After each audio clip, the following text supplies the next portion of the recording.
Welcome back to the broadcast. Now, exclusive breastfeeding is the normal, optimal way to feed infants below 6 months. However, more often than not, most mothers are forced to discontinue this highly recommended practice due to various factors. As the world commemorates World Breastfeeding Week, our health and science reporter Gloria Milimu looks at how socioeconomic factors continue to influence breastfeeding among women from Nairobi's Kibera slum. In the sprawling slums of Kibera in Nairobi, we meet 38-year-old Mildred Alwatch. She is a mother of 3, and her latest bundle of joy came 2 months ago. For her son to survive, grow, and develop to his full potential, child health experts recommend breastfeeding. Hence, Alwatch has to ensure that her baby gets adequate supply of breast milk and that his feeding is done exclusively. Breastfeeding may not appear to be a new phenomenon for Alwatch. After all, she has done it before. However, things are different with her youngest child. Wawili naweza sema walikuwa na bahati kwa sababu bado nilikuwa mwanamke mwenye amekaa tu haendi kazi. Alwatch is a casual laborer. This has left her torn between fending for her family and meeting her newborn's nutritional needs.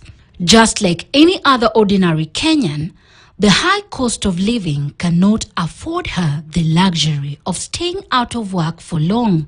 Mambo yamebadilika sana. Hata ukikompea venye tulikuwa tunaishi kitambo, yani vitu zimeenda juu kwa sasa. Ambapo huwezi kaa tu kwa mlango ati kila kitu unaletewa. Utalemewa. Like many in Kibera, she has to depend on her husband, whom she says is also a casual laborer. Initially, she would make between 8,000 and 10,000 shillings per month.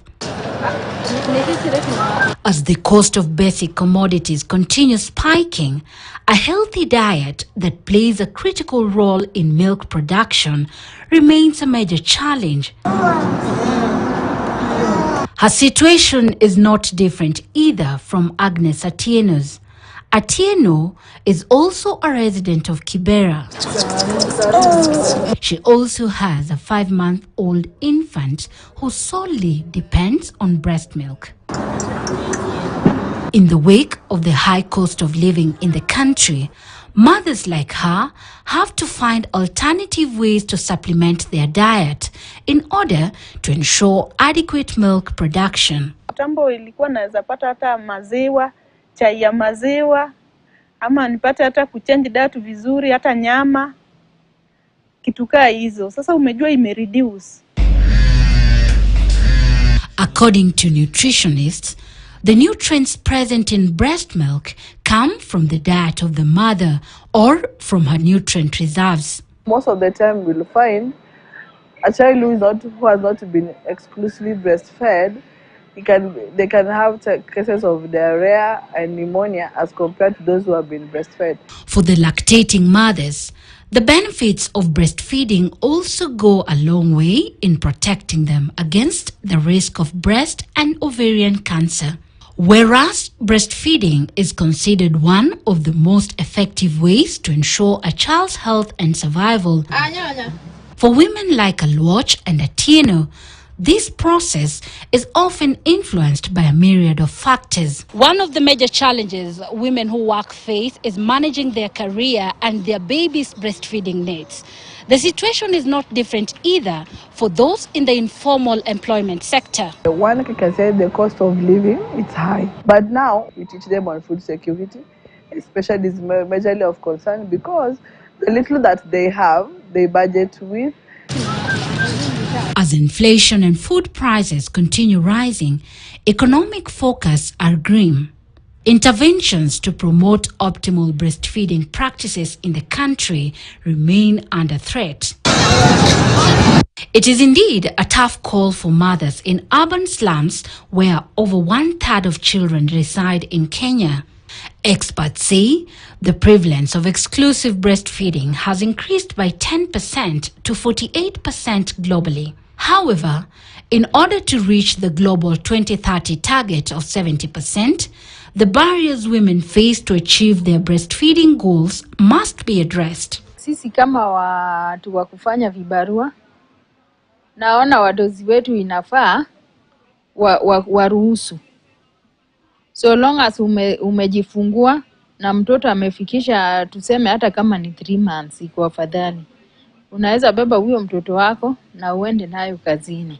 According to the Kenya Demographic Health Survey report of 2022, Kenya witnessed a drop in exclusive breastfeeding among children between 0 and 5 months.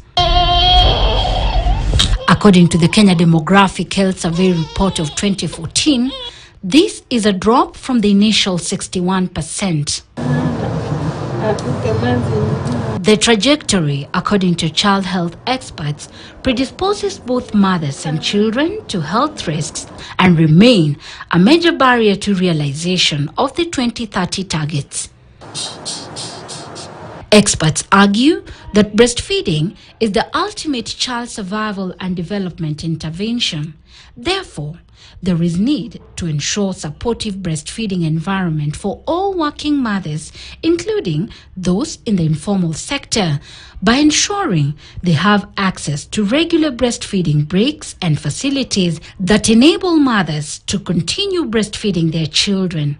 They also call for increased intervention in breastfeeding policies and programs that regulate and promote public and private sector support to breastfeeding mothers in workplaces.